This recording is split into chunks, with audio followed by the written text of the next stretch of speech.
사실은 뭐 이 내용들은 자 여러분께서 좀 기사로 다 보신 내용이고 또 저희 앞에 프로그램 마켓 시그널에서 우리 두 앵커분들이 워낙에 자세히 잘 말씀하셔서 사실 이런 얘기들은 이제 제가 안 보여드려도 말씀 안 드려도 여러분들께서 충분히 다 아실 거고요. 오늘 이제 시장 관련돼서 좀 눈에 띄었던 현상들을 보면 일단은 국채 금리가 미 10년물이 4.48% 거의 4.5% 근처까지 갔죠. 국채금리가 이렇게 왜 오르지 싶은 생각이 드실 텐데 국채금리가 이렇게 올랐던 이유는 크게 보면 두 가지일 것 같습니다. 하나는 일단 경기 침체에 대한 우려감이 좀 낮아졌죠. 관세에 대한 부담이 좀 줄어들었으니까. 기본적으로 이제 장기물, 10년물 이상의 장기물들은 뒤로, 그러니까 이를테면 단기물보다 금리가 높을 수밖에 없습니다. 장기로 가는 데 따른 리스크를 안고 있기 때문에. 근데 금리가 국채금 10년, 그러니까 장기물이 올라가는데 금리가 올라간다는 얘기는 결국 이제 계속 성장을 한다는 거에 대한 긍정적인 시그널이라고 보면 되는 거거든요. 그게 있고요. 근데 사실은 오늘 국채금리가 좀 더 많이 올랐다는 거는 단기적으로 봤을 때는 위험자산, 즉 관세 문제에 대한 리스크가 둔화되면서 위험자산에 대한 선호도가 높아졌죠. 그래서 오늘 뉴욕 시장 급등하지 않았습니까? 그러면 어떻게 되겠습니까? 상대적으로 그동안에 좀 분위기가 괜찮았던 채권 시장, 즉 채권에 대한 수요는 줄죠.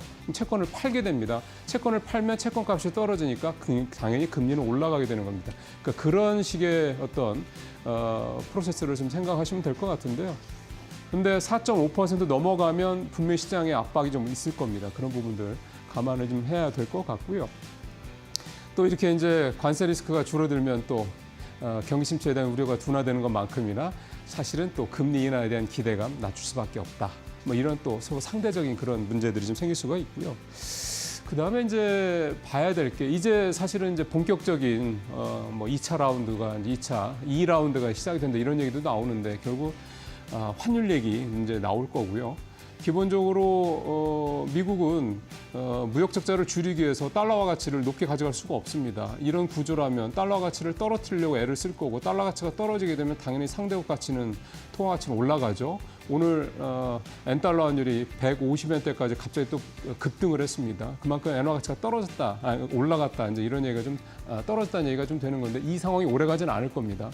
왜냐하면 엔화 가치가 자꾸 올라가줘야지 미국 입장에서 때는 달러 가치가 떨어지는 거니까. 근데 지금은 단기적인 어떤 현상이 되는 거고 앞으로 환율이 이제 어떻게 움직일 것이냐. 우리 입장에서 봤을 때는 수출 중심 국가인데 일본도 그렇고 대만도 그렇고 환율이 고공행진을 하게 되면 즉 통화 가치가 고공행진을 하게 되면 아무리 수출하는데 그런 부담이 될 수밖에 없습니다. 물론 세 나라가 다 올라간다면 상대적으로 그 어떤 리스크는 줄어들 수 있긴 하겠습니다만 결국 환율에 따른 여러 가지 고환율 수혜, 수출에 있어서 고환율 수혜는 좀 축소될 수 있다라는 부분도 감안할 필요가 있는데 사실 이 부분은 뭐 당장 좀 눈에 띄는 건 아니고요.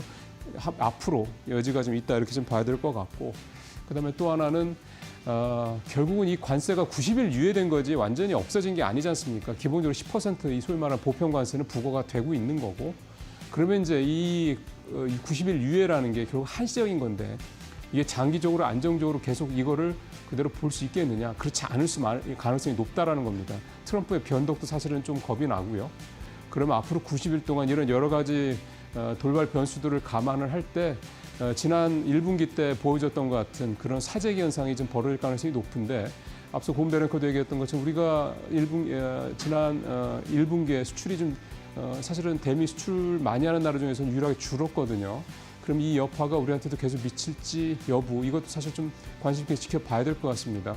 일단은 5월 1일부터 10일까지 수출이 나쁘지는 않은데 반도체도 좀 다시 회복을 하는 모습이고요. 이게 이제 본격적으로 좀 추세적으로 나타나지 않는다 그러면 또 여러 가지 좀 걱정을 우리 특히 시장에서는 할 수밖에 없을 것 같습니다. 자, 어쨌든 미중 간에 생각했던 것보다 기대 이상의 예상하지 못했던 수준의 관세율 인하 효과 좀 톡톡히 당분간 며칠간은 좀 볼 것 같습니다. 자, 다음 체크상 가보죠. 네, 기관이 최근에 관심 있게 매매를 하고 있는 종목들에 대한 표가 있습니다. SK하이닉스, 신한지주, 한화솔루션, 아모레퍼시픽, 하나에어로스페이스, HD한국조선해양은 계속 샀죠. 반면에 크래프톤, 기아, SK텔레콤, 셀트리온, 하나오션은 많이 팔았습니다. 재밌는 거는 조선주가 양쪽에 다 들어가 있다는 얘기가 되는 거죠.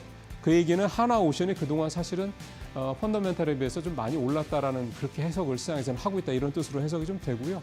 한 달간 기관이 1.4조, 외국인이 2.1조, 이렇게 사고 팔았습니다. 보면은 이제 SK하이닉스에 대한 비중이 상당히 좀 높죠. 신한지주는 1분기 실적이 굉장히 좋았던 게 그대로 좀 반영이 좀 되고 있고요. 사실은 이들 종목들이 대부분 다 1분기에 어닝 서프라이즈를 기록했던 종목들이기도 합니다. 순매수 상위 10개 종목 중 8개 종목이 1분기에 후실적을 기록했다. 이렇게 좀 밑에도 좀 나오긴 합니다만 근데 지금 어제 보면은 하이닉스나 신한지주 상당히 좀 좋았죠. 근데 이제 나머지 종목들은 좀 주가가 좀 조선이나 방산을 엔터 뭐 이런 종목들 그동안에는 주가가 좀 좋았던 종목들은 전반적으로 좀 부진한 모습들을 좀 보였고요. 그래서 이제 기관이 그동안 팔았던 이런 종목들 셀트리온 같은 경우는 이제 미국의 약가이나 고 여파가 좀 어제 있었고요. SK텔레콤은 이제 개별 악재가 있고 기아가 어제 좀 많이 올랐는데 이제 기아 뭐 크래프톤 이런 종목들이 이제 분위기가 좀 살아날 수 있을지 여부 좀 관심 있게 좀 봐야 될 것 같습니다. 근데 중요한 거는요, 누가 사든 외국인이든 기관이든 실적이 좋은 기업들은 시장 상황이 좀 불안하더라도 결국은 떨어질 때 덜 떨어지고 올라갈 때 많이 올라간다. 이거는 뭐 불문율이니까 그런 점들을 감안하시면서 최근에 기관들 이런 종목들 관심 있게 사고 있다. 참고하시면 됩니다. 도움이 될 것 같습니다. 자, 마지막으로 하나 더 살펴보죠. 미용기기들 주가를 한번 보죠. 어제 APR은 조금 약세였는데 밑으로 보시면 됩니다. 밑으로 보면서 주가가 어제 많이 떨어졌습니다. 메디톡스 12% 가까이 떨어졌죠. 클래시스, 휴온스 글로벌도 이제 보톡스 필러 쪽이죠. 휴메딕스, 대웅제약도 이제 보톡스 필러 쪽이, 휴젤도 미용기기 쪽이고, 동방메디컬도 역시 보톡스 미용기기 쪽이고, 윈텍도 미용기기 쪽이고, 뭐 비올, 뭐 다 파마리서치까지 다 이렇습니다. 그래서 주가들이 어제 동반 하락을 했는데요. 앞서 말씀드린 것처럼 이제 관세 리스크가 있을 때 비교적 많이 올랐던 주가가 좋았던 종목들이기도 하고 그러다 보니까 이제 단기 급등에 따른 차익 실현이 나왔다. 이제 시장 판이 조금 바뀌는 거니까 그런 부분들이 가만히 또 봐야 되는데 오늘 제가 이걸 가져온 이유는 주가가 많이 떨어졌다는 내용이 아니라 그럼에도 불구하고 펀더멘털이 굉장히 좋다라는 얘기를 좀 가져오려고 말씀드렸습니다. 4월 달 전체 의료 관광, 국내 이제 외국인들이 의료 관광을 하러 와서 뭐 성형도 좀 하고 그다음에 뭐 치료도 받고 이런 의료 관광 이 매출이 1,877억 원을 이루겠는데 이게 전년 대비 무려 83%. 그다음에 전월비도 22%입니다. 그러니까 매달 계속 늘고 있다는 얘기가 좀 되는 거죠. 특히 피부과가 전체 1,877억 중에 1,000억이 넘어서요. 대략 한 60% 정도를 차지했죠. 피부과 같은 경우는 전년 대비 124%, 그다음에 전월비 22%입니다. 역대 전체 의료관광 피부과 최대 금액을 매출을 달성을 했는데요. 이 피부과 관련돼서 가는 게 이제 뭐 리쥬란이라든가 이런 그 미용 기기들 가서 이제 시술을 받는 거죠. 뭐 파마리서치, 뭐 휴젤 이제 이런 회사들이 되겠습니다. 그다음에 이제 그 보톡스나 이제 필러 같은 거 만드는 대웅제약 뭐 이런 메디톡스 이런 회사들이 대부분이 되고 클래시스도 이제 미용 기기 쪽이죠. 요즘에 국내 관광객들의 좀 테마가 이 피부 또 그다음에 어떤 치료 이런 의료 관광이 굉장히 늘고 있습니다.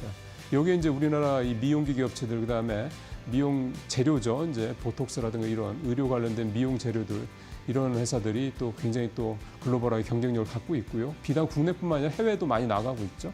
그래서 미용기기 주가가 좀 많이 올랐습니다. 그럼에도 불구하고 펀더멘털하게 이들 기업들에 대한 수요가 계속 늘고 있다는 점, 국내, 해외 마찬가지죠.